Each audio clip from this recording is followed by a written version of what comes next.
Normal podcast. Which one's the main? 3, 2, 1, action. Hey guys, what's going on? It's Cappie Pondexter and Rob Fajardo, and we're here with the Above Normal podcast. We're really excited to shoot the first episode of 2020.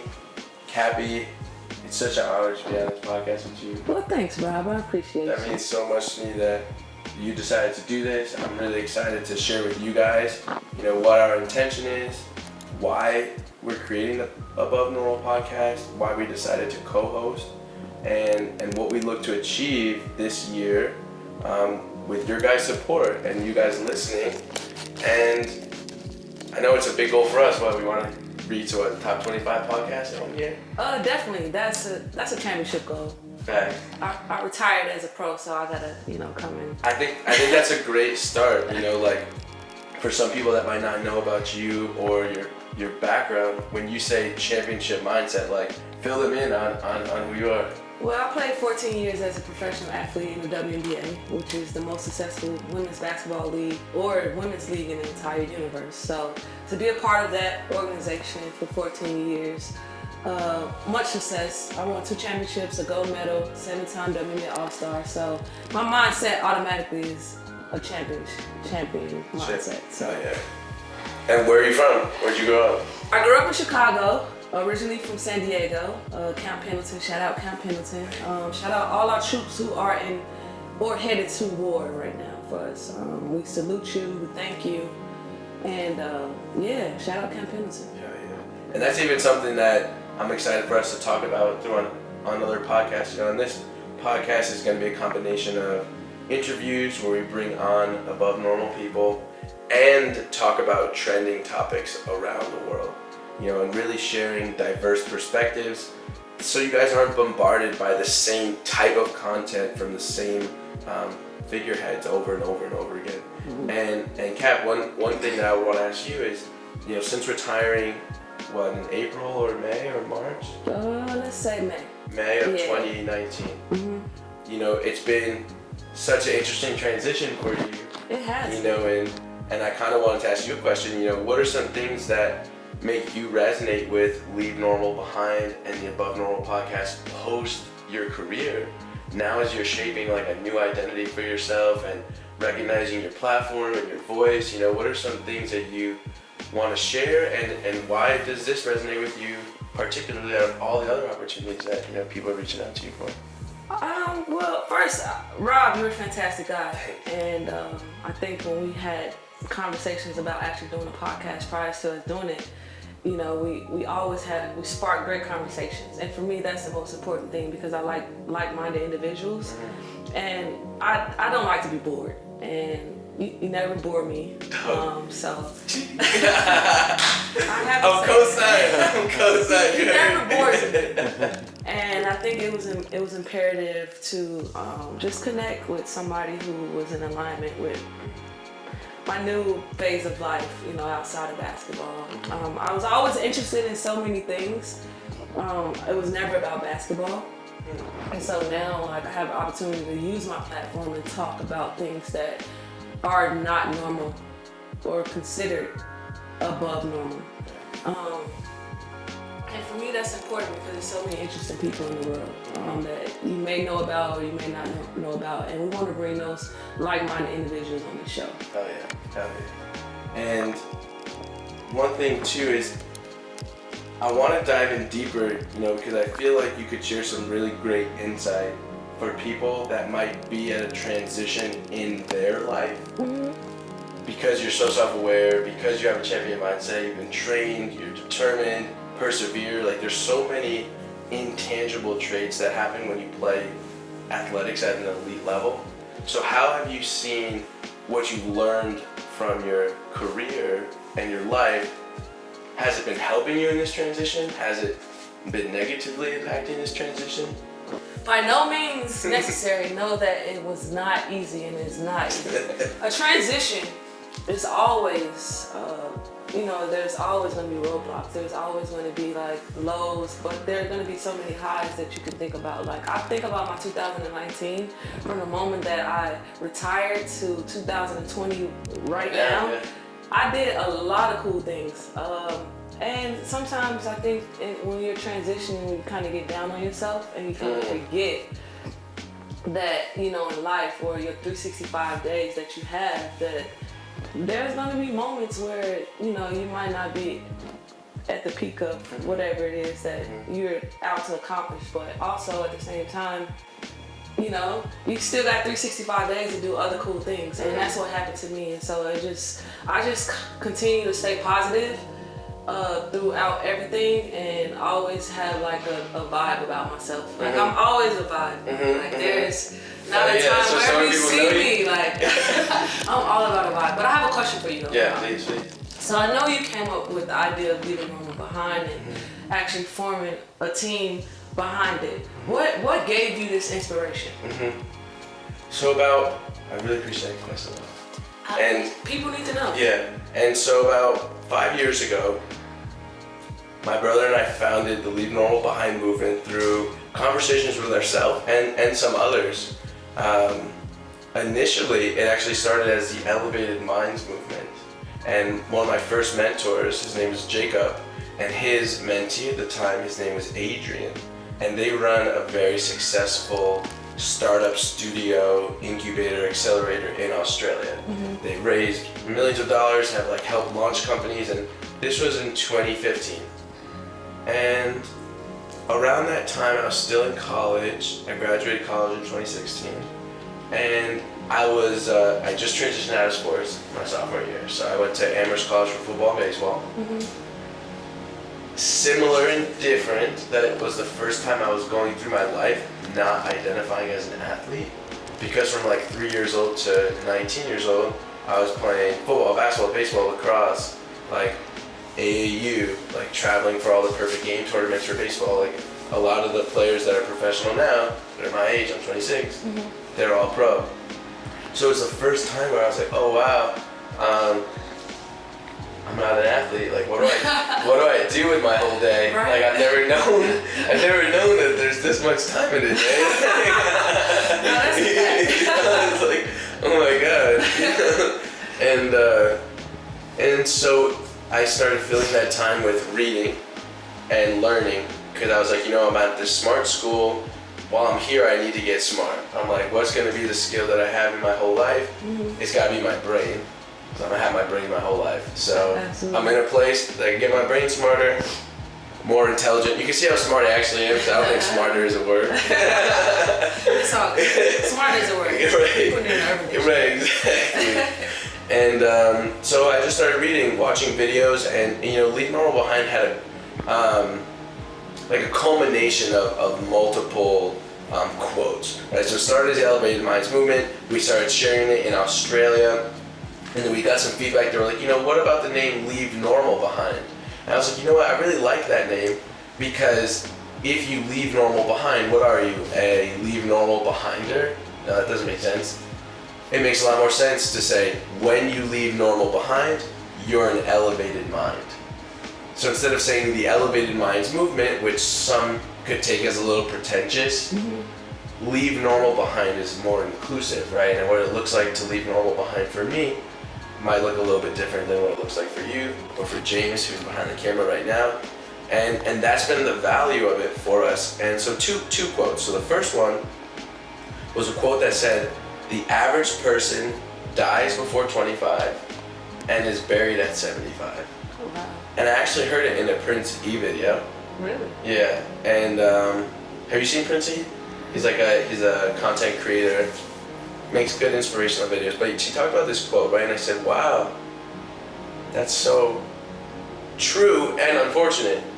And to me, what that meant was that before 25 years old, people are telling you your dreams aren't realistic, it's too hard, it's really risky, you're gonna have a lot better success doing this instead of that. And what I recognized was so evil about this is that when you compromise on your dream, you don't live a terrible life.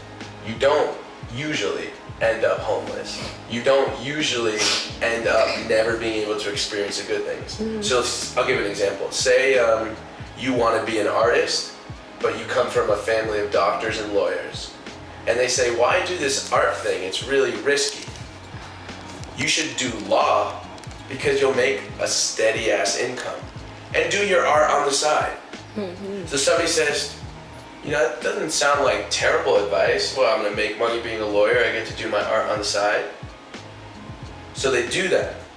So then what ends up happening, you do make 10, 20, 30, 40, 50 grand a month as a lawyer. You do end up getting a family at some time. You do end up taking that family out on vacation. You go on vacation, you buy yourself nice clothes, or you just do things for yourself. But what's so evil about this is that it's fleeting. It's here today and it's gone tomorrow. It's saying, yeah, we're gonna throw a family party, the whole family gets together, it's Friday or Saturday, but then you wake up on Monday and you're like, oh fuck, I don't really wanna go to work, like I don't really like being a lawyer, I just am a lawyer to provide. And why that was so evil to me is because the question was, is once you compromise on your dream, in this case being an artist, did you waste your life? Because you only have one life to do your dream. So I was like, you know, it's like one of those quotes where it says like the devil whispers things very sweetly. So that advice sounds pretty sweet. Make some good money being a lawyer, doing something you don't really love to finance the things that you do love. Would you say that's like 60% of Americans? Or Oh, people a lot, in the you know, world? a lot, you know, it's like a lot of people, you know, I don't know what the percentage would be, but millions and millions and millions and millions of people experience this. And this is why I believe mental health is at an all-time You see my high. shirt today. Mind your mental. They have to. It's you know? important. What does that mean to you? Why is it so important to you? I mean, even from my transition, I would have days where I was so down on myself because I'm like, I'm used to having a schedule for basketball, but now I don't have a schedule. I don't have a 9 to 5. Yeah. Now I'm just creating my own brand, my own business as an entrepreneur, and it's difficult. Being an entrepreneur is not an easy thing. Even though it's looked at as such, or you look at successful people who have been entrepreneurs and they've reached that level of whatever they aspire to be. But to get to that point is a process, and I think we forget that, and we have all these mental issues, and I think that's why the world is in the position that it's in now, because mentally we're doing things that we're not passionate about. Right. We're not spreading enough love.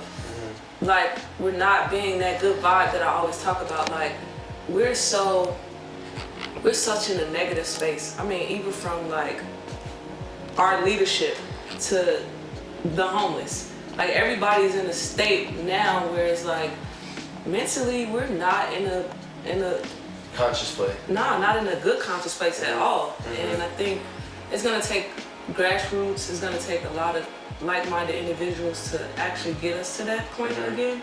I always think about the 70s, like when there was peace, love, and soul. That was a time where we were revolutionizing marijuana. Everybody was smoking, having a good time. And we're kind of in that place now where we're legalizing it. And for me, like, I just think that cannabis is a positive thing, and it shouldn't be looked at as a negative thing for our mental stability. It's definitely used as a tool, you know, it's like, that's with anything, you know, whether it's prayer, meditation, or drugs, like, I think setting the intentions when you do things is very important. You know, even with my friends when we go out, whether we're going out to party or we're doing a business here, you know, and you heard me say this to James before we started, was the question of what does winning look like? You know, and I think that question is really great when you do whatever it might be. We're in the animal kingdom here in this house. So that's a cat in the background. She's having fun, don't worry about her. She's doing her thing like she should. This is a Above Normal podcast. It's mating season. You'll never know. You'll never know what goes down on this podcast. It's mating season, folks. And so one thing that you mentioned that I wanted to bring up that I thought was really important, and whether we dive into it or not, it was something that I really resonate with, was the idea of like setting a schedule. Yeah. Because I know when I left athletics, right? So I played like very high level AAU, and then I went to D3 college, right? So for people to know the difference, right? Like Cappie played D1, high level AAU, D1, and then WNBA professional, and won an Olympic gold medal. I didn't play AAU, sorry. Oh, you didn't? USA basketball didn't allow me to.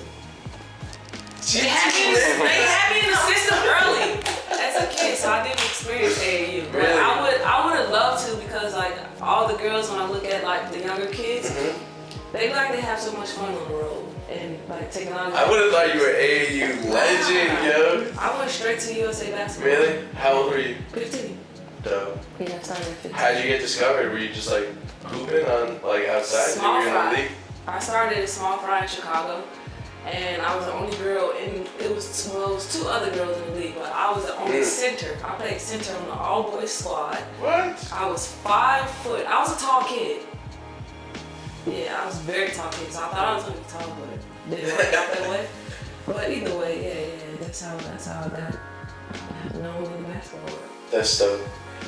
And one of the things I resonated with you on it was like once you stopped becoming an athlete, having to like recreate your schedule. That was something that I'm even still struggling with, because like when you play sports, at least what I experienced, it's like when somebody else is setting your schedule, like you need to wake up at this time, then at this time you gotta be here, then at this time you gotta be here, then you have 1 hour to nap and eat, then you have film, then you have this, then you have this.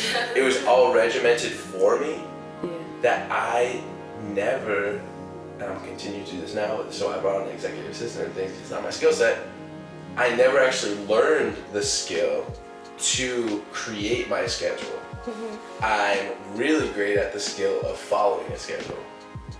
It's a lot of us. And so once that happens to me, I'm like, oh shit, like, I'm still like striving to get back to the level of productivity that I would do in one day when I was an athlete, because everything was so regimented for me. I was like, I only got 2 hours to do my homework. I had this. Then we gotta lift. Then we gotta eat. Then we gotta do this. Then we gotta wake up.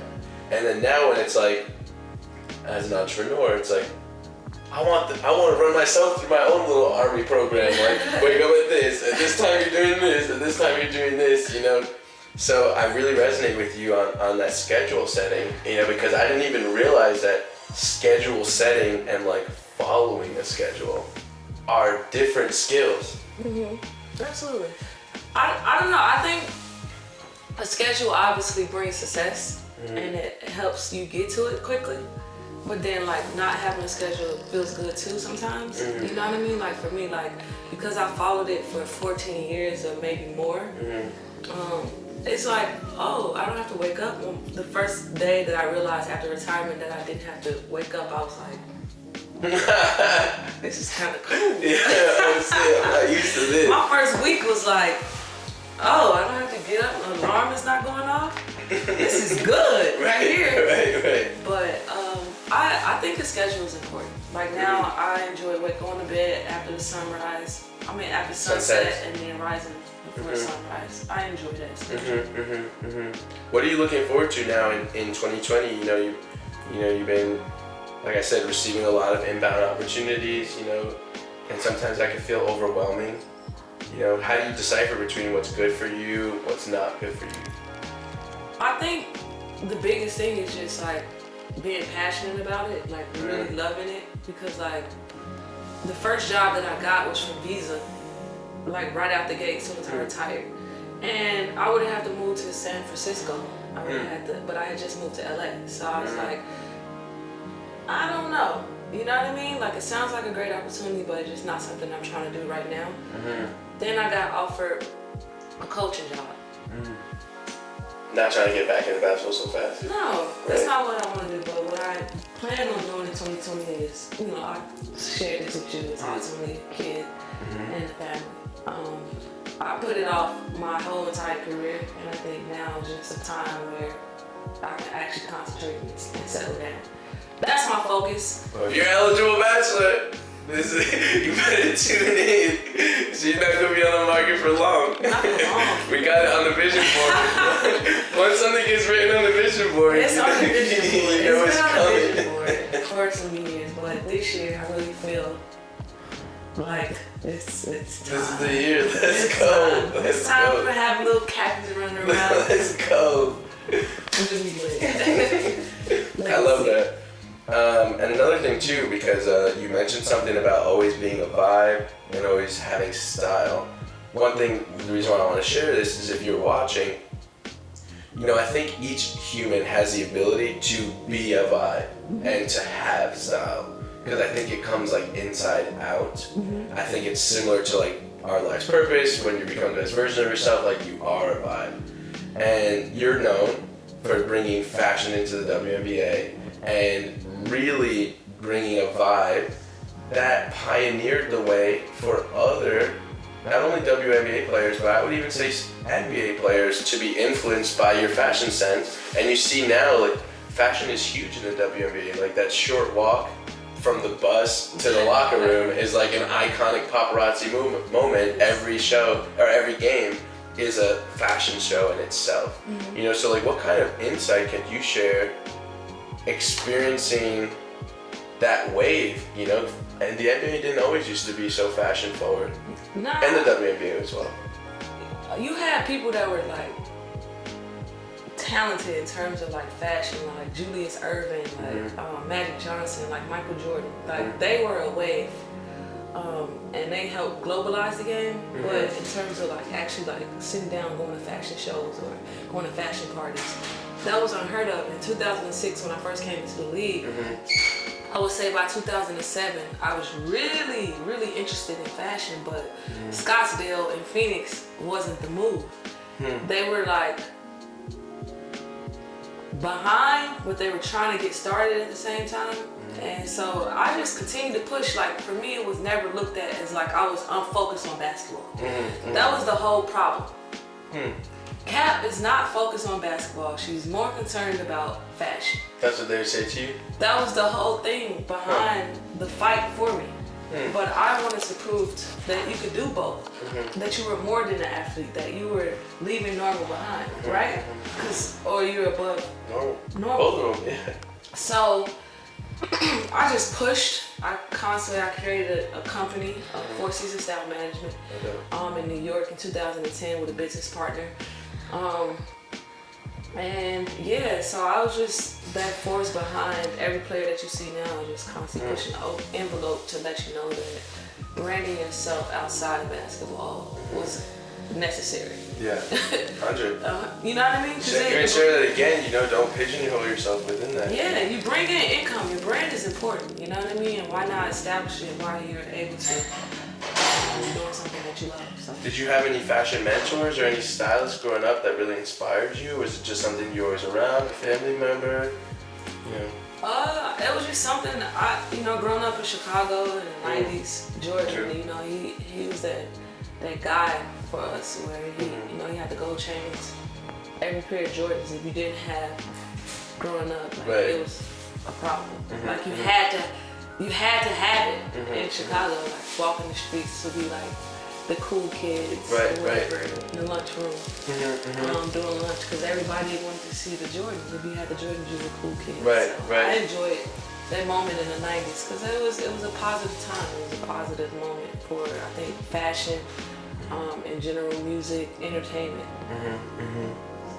And next too, you mentioned coming from Chicago and you being a huge advocate and activist around gun violence and empowerment in general. I know it's women's empowerment, but it's like gun violence comes from being hurt, so it's like people need to be empowered and feel better.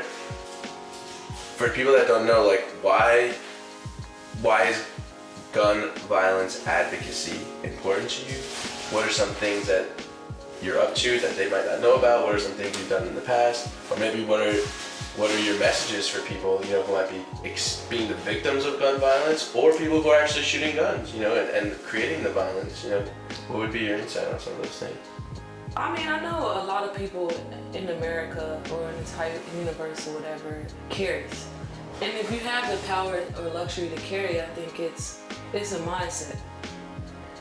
You have power in your hand, and you have a choice to pull the trigger or not. And a lot of times I think mentally people are so far gone that they abuse the power. I lost a cousin who was 16 years old to gun violence, and he was one of the top 5 players in high school in Chicago. He was only a freshman. He lost his life going to a party with other football players, saving his girlfriend.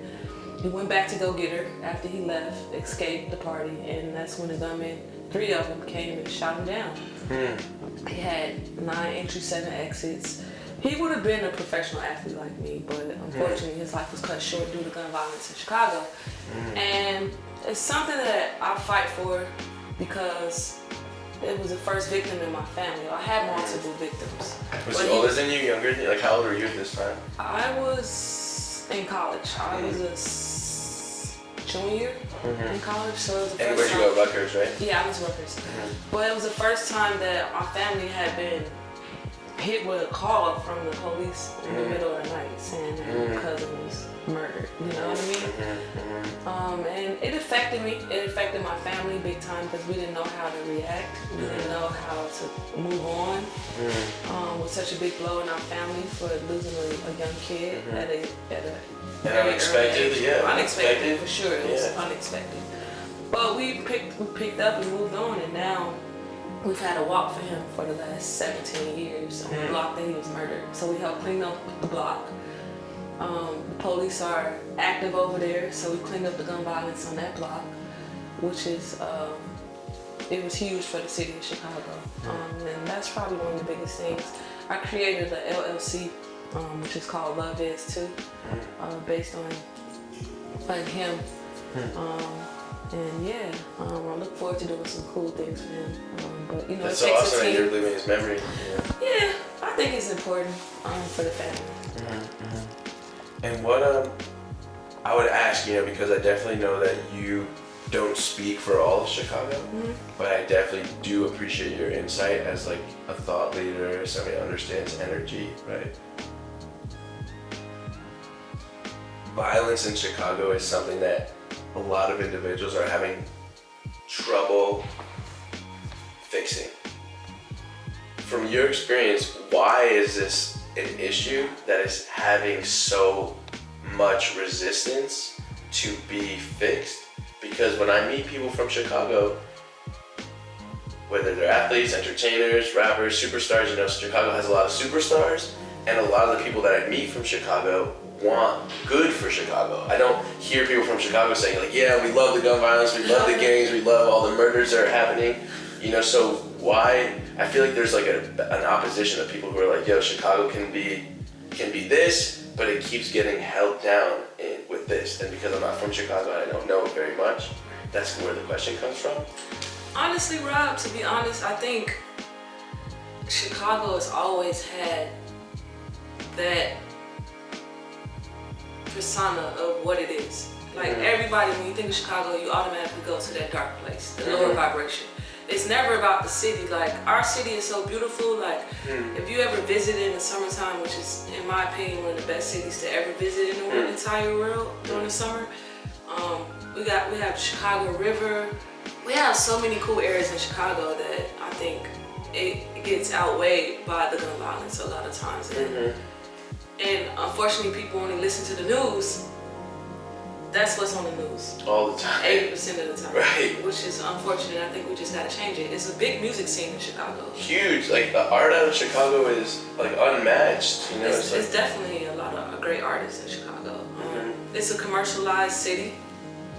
A lot of the commercials that we see in the whole entire world is shot in Chicago. Oh, right. That's not talked about often, but Right. They got a good entrepreneurship thing. I think 1871 is an entrepreneurship incubator out of there. And then you talk about advertising. I didn't even know that. Yeah, but advertising for sure. And the Leo Burnett, right? Yeah, that's so interesting. You know, this is, and I even just to make a quick parallel. You know, this is why we're making the Above Normal podcast, is because it shows how content can influence our perception. So if there was more content showing Chicago downtown and showing all of the artistry coming out of Chicago and showing all of the entrepreneurship and advertising, then all of a sudden you start to, in your mind, shift your perception to not be like Chicago has the highest murder rate in the country right now, you know, or like hundreds of people per year are dying and no one can figure it out. Perception's reality, you know. And one thing that actually, you know, which fascinates me, and we can talk about music and content and conscious content specifically, is my question is, whose fault is it? Whose fault is it? Because I put myself in both shoes. So here's some interesting stats. So the movies over the last 10 years that have made the most money are apocalyptic movies, the world's ending, and superhero movies. So we're fascinated by the world ending, and we're fascinated by people saving us from our own shit. And so if you're a movie executive and you ask, how come all these movies are about violence or the world ending or zombies? Well, then you ask yourself, you're like, hey, well, we're trying to put this conscious content, but all these motherfuckers just want to watch movies that are about death and watch movies that are about negative, because it's sensational. Same thing with news. Why does the news always post about murder and all these things? Because they get the highest ratings. So then I put myself into the executive's position, say I'm like a conscious executive, I have a family, I have bills, and I'm like, damn, I want to post this type of media content, but this is the only stuff that these people like and watch, so that's the only way I can get paid. So I'm gonna keep feeding them what they're asking for. But then when you put yourself into the consumer's mind, you're like getting fed bad food, but then asking for junk food again. So it's like, whose fault is it? Because it's the same thing with music, right? Music at large, at scale, I don't want to make generalizations here. A lot of trending music doesn't have the best words or the best lyrics. Oftentimes, like, the melody is much more catchy than the actual lyrics. And because the melody is so scientifically programmed for us to like it, we could put any word there and like it'll be catchy for us to sing. And so that's kind of like a question that I have. I don't know if you have the answer for it or if anyone has the answer for it. Is it's like, because it's such a binary relationship, right? You have the content creators and then you have the content consumers. So if the content consumers are saying, we want this, and then the content creators give them that, is it our fault for asking them for things that are not good for us, right? Is it our fault for not saying, hey, I want to learn more about the good things in Chicago, instead of you repeatedly showing me all the negative things in Chicago? Newark, New Jersey is very similar. Yeah. You know, Newark, New Jersey, LA, right? every major city, DC. And it's like scientifically proven, you know, it's like people like learning about that stuff for whatever reason. And for me, I was like, okay, once monetarily it makes sense for positivity to be the norm, then people will make more positive content because the economics behind it makes sense. Yeah, I think just, we all know the world loves drama. Like, people like drama, people feed off of negative energy. And, but that's the whole point of leaving normal behind. Right. Above normal. Right. You know what I mean? Like, that's the whole point of the podcast, is to get away from that mindset. So we are not plagued with every news channel always just giving bad depictions of cities like Chicago or Baltimore or New York or LA. Like, there are a lot of positive things happening. But it's also our reality too, though. True.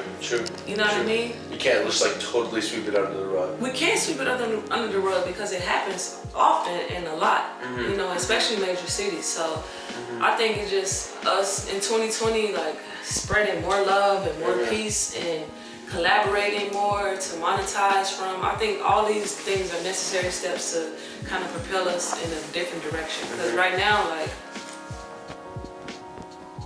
we're not where we need to be. I don't think so. I mean, I think people are becoming more conscious of being more of what they should be in 2020. You know, I feel like we're headed to a great start as a whole community instead of individually. I feel the love happening. Hopefully, you know, it'll change. For sure. And it's. But I have a question for you, Rob. Yeah, please. So, I know the NBA season is happening, and I want to know, who is your favorite player and why? That's such a good question. Yeah. It's one of those things where it's like my brain is going from like to see like what I like about different players. Mm-hmm. The first two people that came to mind. First one is LeBron. Okay, Love LeBron. LeBron for reasons I can explain. And Derrick Rose. Okay. Love Derrick Rose. Chicago native. Derrick is lit. Derrick is like. I've been knowing both of those guys For a long time, yeah. For a long time. And so the reason why I like LeBron is it's not because he's the best athlete or one of the greatest to play.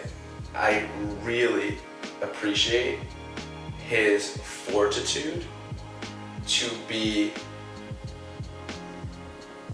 a man of excellence, to pioneer and trailblaze into new industries that open up opportunities for people behind him. I believe that LeBron knows how great of an athlete he is, and because he's so great of an athlete, he leverages that to do things that are more political that other athletes might not be able to do if they weren't LeBron James. Yeah, LeBron James is LeBron James. I think, like I said, I think both of those athletes are terrific. LeBron, but they're two different human beings too, because I think about Derrick Rose, he does a lot of work too, but he's quiet. So quiet. He's not like as political as LeBron is. LeBron is definitely a political figure, more so than Derrick Rose. But Derrick Rose does a lot of great work for the city of Chicago, for the city, whatever city he's playing in, he does the work. He goes to China a lot. Yeah, he's a huge China fan. But LeBron, he's just a different individual. He knows that he is in the forefront of leadership position as an athlete, so he does a great job of maneuvering both sides, and he created the brand more than athlete. Right. And I think that was great for him and his brand. But I think all athletes in general do a great job of connecting to their brand and their audience. If I were to say who my favorite player would be, it would be still Michael Jordan. To this day. Him and Kobe Bryant were like players that I looked up to as an athlete. Not to say that I didn't look up to my female athletes. Shout out Cheryl Swoops, Dawn Staley, Lisa Leslie, Tina Thompson. Shout out all y'all who kind of paved the way for your girl here. But Michael Jordan was the guy that I looked up to in the basketball world. So if he was still playing, I guess he would be my go-to. Yeah, and one thing too you mentioned about Derrick that I really love is that like quiet humbleness that he has. Yeah. And I really appreciate his perseverance. It's like, and that's like part of leaving normal behind. It's like when people count you out, if you can tap into source energy, God, the universe, yourself, like you can manifest things for you. And I just really appreciate Derrick for that because I think there's a lot of people in his position that could have been like, yo, I made millions already, I already won MVPs. Like, do I really want to put in all this work, Like, these people flipped on me, right? All these people said I'm the best, now I got injured, and it's like, I got to reprove myself. And so I really appreciate that about him, and just from different conversations I've had in the background with like Jordan Dumars and some of those guys, it's just like, I'm looking forward to Derrick continuing to ascend into a more vocal role because people want it from him. Yeah. It was only like just last year that he even opened up like an Instagram. So that's my message to all creators, especially if you're leaving normal behind and you're above normal. There's so much content that's negative that if God's given you the ability to create conscious content and influence people and be a role model, then it's like we need you more than ever before, right? Because there's so much content. So if there's people creating this type of content, we need a lot of us creating this type of content, so people don't just have to choose from the standard stuff. And it's interesting in terms of the art because, and I'm kind of curious to ask you on the first episode, where people like drama. I agree with you. So how do you ingrain that feeling of drama or thrill or excitement in conscious content like the Above Normal podcast? How do we give people the feeling of like, oh shit, they're really talking about that, but still giving them like a way to the light, not just leaving them in the dark? I think what's going to help us is our guests. When we bring our guests on, they're going to be able to give you all the drama that you need. You're going to hear the stories, you're going to understand where they come from, how they are above normal and how they leave normal behind. I think that is where our podcast is really going to show such a good answer. Individuals who are tuning in everything that you need to know. If it's a drama part, I'm sure it'll come across. Because there's so much drama in our leave normal behind. But Rob, you're so great at giving good questions that I think it brings out the drama out. And then of course, obviously, I'll ask some great questions as well to make it drama filled. Entertainment. People are gonna be giving us the tea. They're gonna be waiting to come on our show before they drop. Drake's got a second baby on the way. Oh. Is that legal? Right.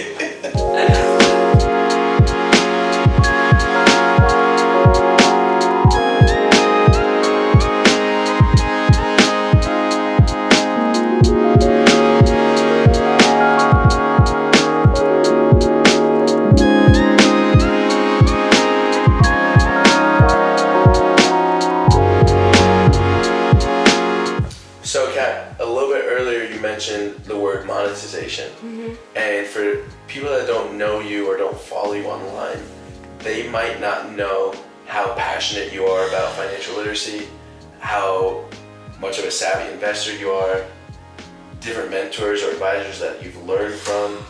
And what I find is that you're always posting financial content that is like ahead of the curve.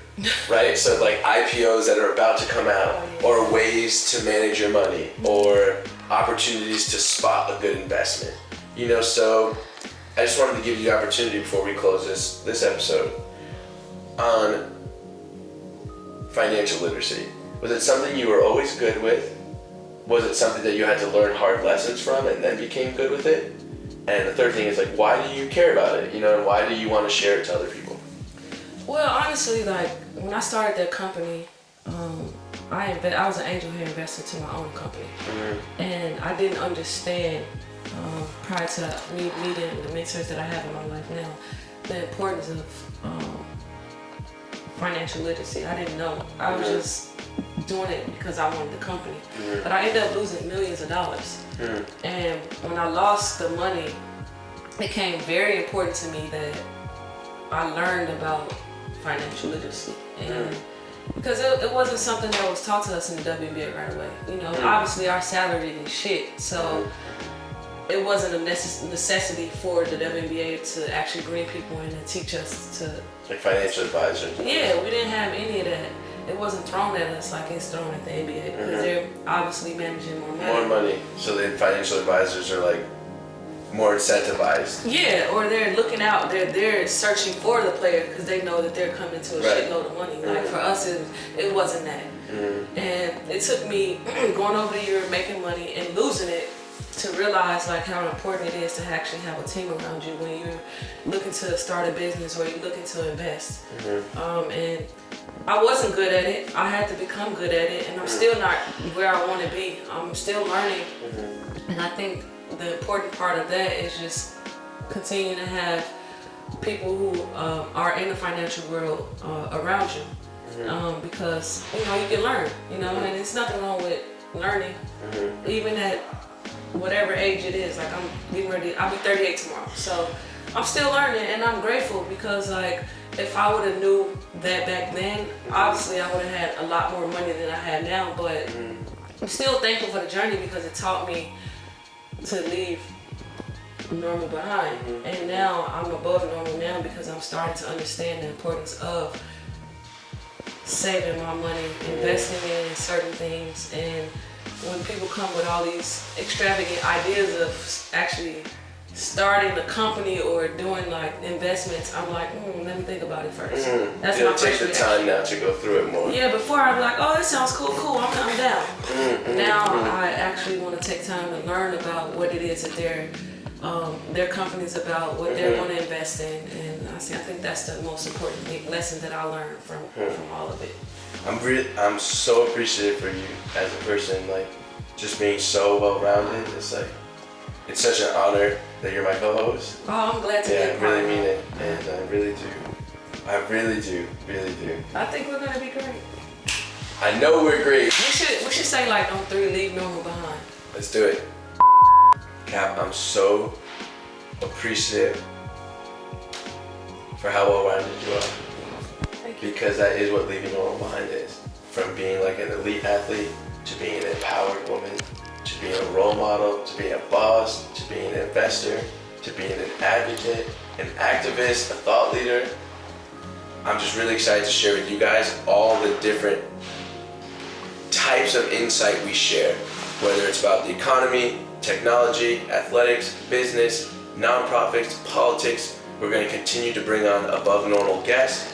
We're going to talk about trending topics in an unbiased way and really share with you guys genuine, authentic insights on all the events that you guys are seeing. So make sure you tune into our next episode. Really appreciate you guys. And you'll catch us next time On Above Normal Podcast. Leave Normal Behind.